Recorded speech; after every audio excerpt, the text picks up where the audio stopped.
जब एजुकेशन के स्वरूप पे प्रॉब्लम्स आती हैं, उन प्रॉब्लम्स का सलूशन करने के लिए हमें एक नया डिसिप्लिन मिला है जिसे हम एजुकेशन फिलोसफी कहते हैं। इसकी एक जनरल सी डेफिनेशन है जो सर हेंडरसन की है। उनके द्वारा ये कहा जाता है शिक्षा के स्वरूप में आने वाली समस्याओं में दर्शन का अनुपयोगी शिक्षा दर्शन है। लेकिन ये वाली डेफिनेशन अपने आप में इनकम्प्लीट है।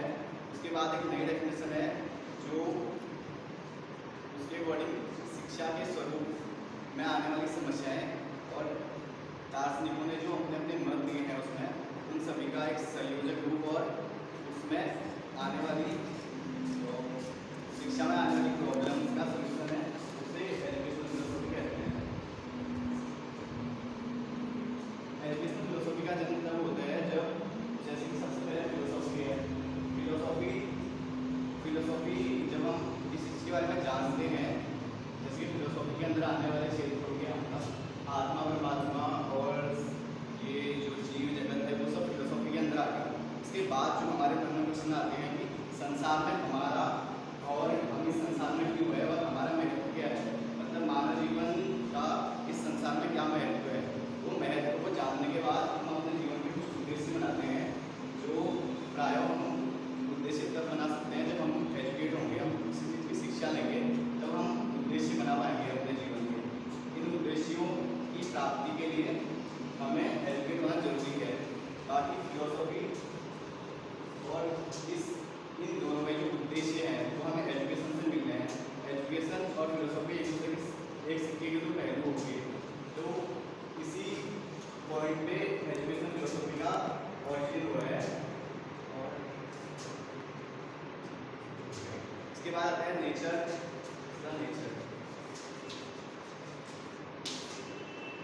है philosophy, education philosophy and education दो सब्जेक्ट का एक संयुक्त चिंतन है जो हमें हमारे जीवन में आने वाली हमारे जीवन के उद्देश्य की प्राप्ति में आने वाली समस्याओं का हल है, एक सलूशन है।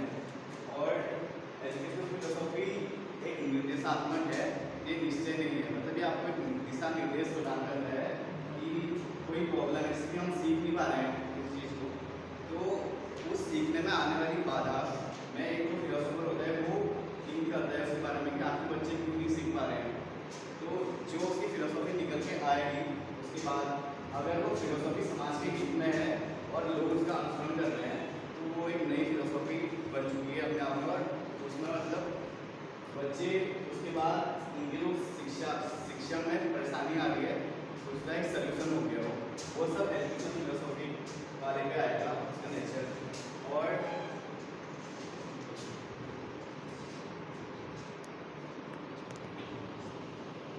अब इसका एरिया आता है, एरिया ऑफ एजुकेशन फिलोसफी।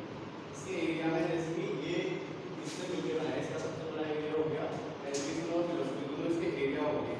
उसके बाद एजुकेशन एक ऐसी प्रक्रिया है जो लाइफ टाइम हमारी चलती रहती है, तो जीवन के लिए सबसे जरूरी हो गया एजुकेशन और बाकी फिलोसफी उसके साथ ही चलते रहेगी।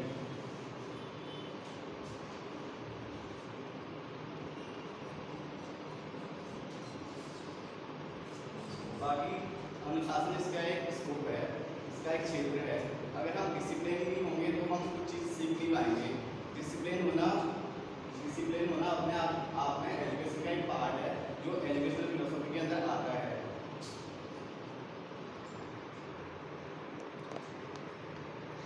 उसके बाद आता है इम्पोर्टेंस ऑफ एजुकेशन फिलोसफी। आखिर एजुकेशन फिलोसफी का इम्पोर्टेंस क्योंकि ये दोनों वैसे अलग अलग हैं लेकिन एक दूसरे रिलेटेड है। उसके अलावा भी हमें एक सब्जेक्ट एक अलग इसकी ज़रूरत क्यों पड़ी आती है, तो इसकी ज़रूरत का एक मेन कारण है कि शिक्षा के क्षेत्र में आने वाली समस्याएं और उसके स्वरूप कैसा हो उसे डिसाइड करने के लिए जो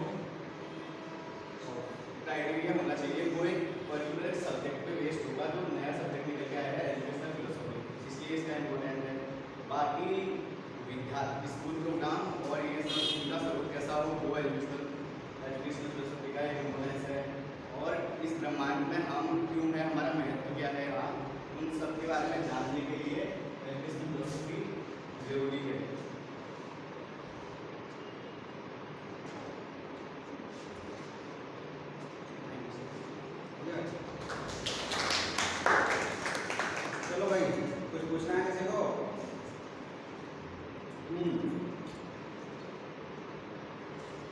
हाँ भाई हर्षिता पूछो।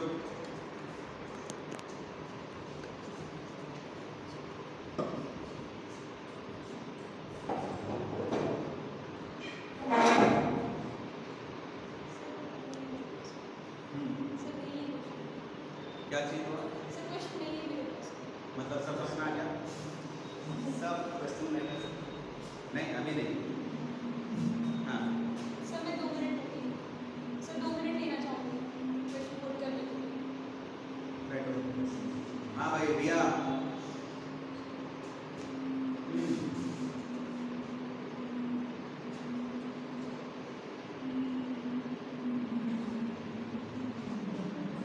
क्वेश्चन, कोई क्वेश्चन है इनसे?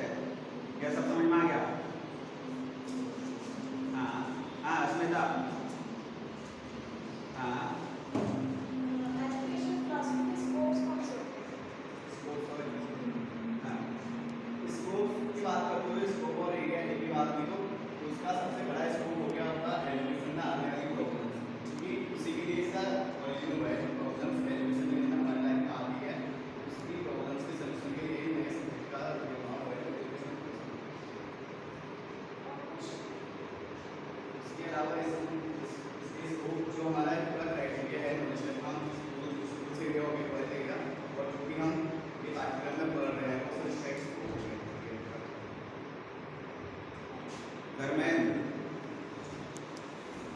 धर्मेंद्र क्वेश्चन पूछ। क्यों खड़े नहीं होंगे क्या? क्वेश्चन पूछिए। हाँ सब समझ में आ गया? ध्यान कहाँ था? हाँ इसको एक अलग सादा बनाने की जरूरत क्यों पड़ी एजुकेशन फिलॉसफी को? फिलॉसफी तो चल रही है हमारी, अब एजुकेशन फिलॉसफी सादा बहुत बनाने अच्छा क्वेश्चन है, बताओ। फिलोसॉफी हो गया हमारा एक दृष्टिकोण को लाभ करता है इसमें, और एजुकेशन एक शिक्षा है मतलब जो हमारे जीने के लिए आवश्यक है। बाकी जैसे कि संजय बताया आज का मेन टॉपिक वही था कि एजुकेशन और फिलोसॉफी एक सिक्के के 2 पहलू हैं। उसके बाद ही हमने एक नए सब्जेक्ट की जरूरत इसलिए पड़ती है क्योंकि जो सिक्का है अगर उसका बैलेंस ही नहीं होगा तो वो सिक्का इस लाइफ के इस रेस पे स्टेबल नहीं रह पाएगा। उस सिक्के को बैलेंस के लिए एजुकेशन फिलोसॉफी का हेल्प होगा। वो दो सिक्के तो फिलॉसफी एजुकेशन था। हाँ तो उसका बैलेंस थर्ड साल वो उसका सिक्का नहीं है, वो उससे निकला हुआ एक नया सब्जेक्ट है, डिसिप्लिन है जो उन दोनों में बैलेंस स्थापित करता है। उससे उन दोनों में आपस में रवि होगा। हाँ हर्षिता पूछ रहे हो कुछ? हाँ चलो। जैसे हमने पढ़ा कि एजुकेशन एम्स होते हैं, एजुकेशन फिलॉसफी के क्या-क्या एम्स होते हैं? हाँ बहुत अच्छा क्वेश्चन है, बोलो। इसका सबसे बड़ा एम तो यही होगा कि मतलब आपके जो ये पाठ्यक्रम है और ये शिक्षा है इसका सबसे सरल और व्यवस्थित है। जैसे कि हमने फिलोसॉफी में जो बात आते हैं संजय रियलिज्म, आइडियलिज्म और नेचुरलिज्म, ये सब फिलोसोफर्स की अपनी अपनी सोच है और एक थीम है जो उन्होंने सोच के एजुकेशन के लिए बनाई है, जिसपे पूरा मतलब एजुकेशन सिस्टम बेस्ड है कि कौन से लेवल के बच्चों को कौन से हिसाब से ट्रेनिंग दी जाएगी और क्या पढ़ाया जाएगा। उसके बाद ये उसकी एम्स का चलो सहाना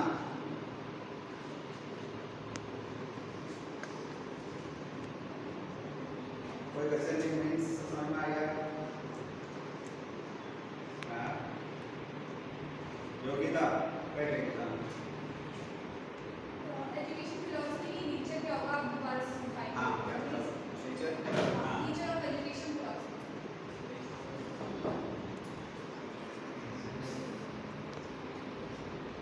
इसका नेचर ये जो एजुकेशन फिलोसॉफी है उसका नेचर इस पे डिपेंड है कि जो एजुकेशन के मामले में एजुकेशन लेने में हमें जो प्रॉब्लम्स आती है मेन उसके सलूशन, उसका जो सलूशन है।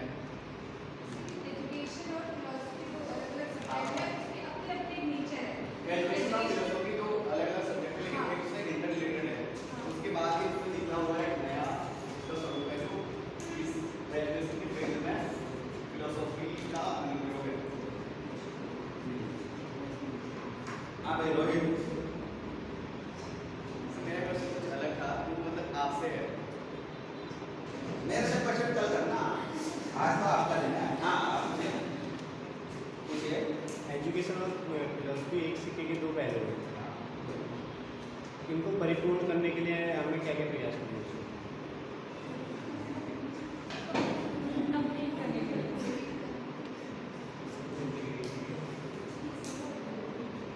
जैसे कि अभी आपने सर से भी सुना होगा, ये एक सिक्के के दो पहलू हैं जो हमारे जीवन जीने के लिए जरूरी है और उसी से हमारे जीवन के उद्देश्य निकल के आएंगे।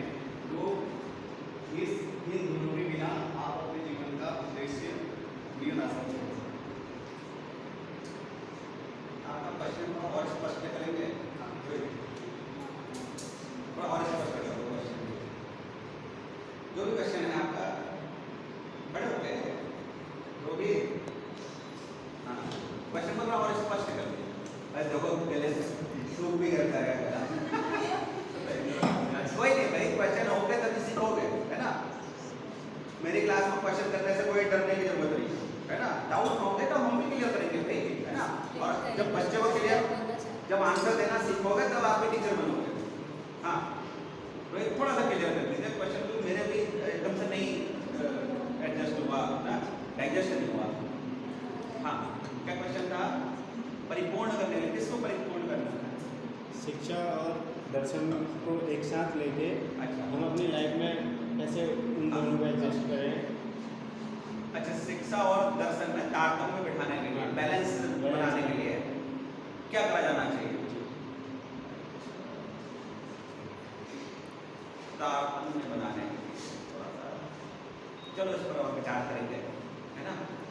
हाँ और कोई, हाँ आपने डिसिप्लिन वाला पॉइंट बोला था, आप थोड़ा सा इलैबोरेट कीजिए। डिसिप्लिन, हाँ डिसिप्लिन।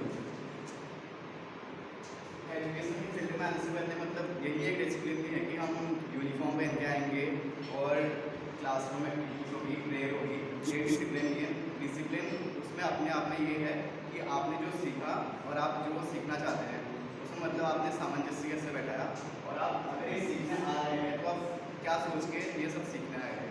ये एजुकेशन प्रोसेस डिसिप्लिन के मामले में ना डिसिप्लिन आपको मिला, डिसिप्लिन एक स्टेप है इस एजुकेशन प्रोसेस। तो अगर आप डिसिप्लिन ही नहीं होंगे तो आप एजुकेशन की फील्ड में कैसे उस चीज़ को मतलब कर सकते हैं और सीख सकते हो। इसीलिए वो उसके एक स्कोप में आ गया और क्या डिसिप्लिन।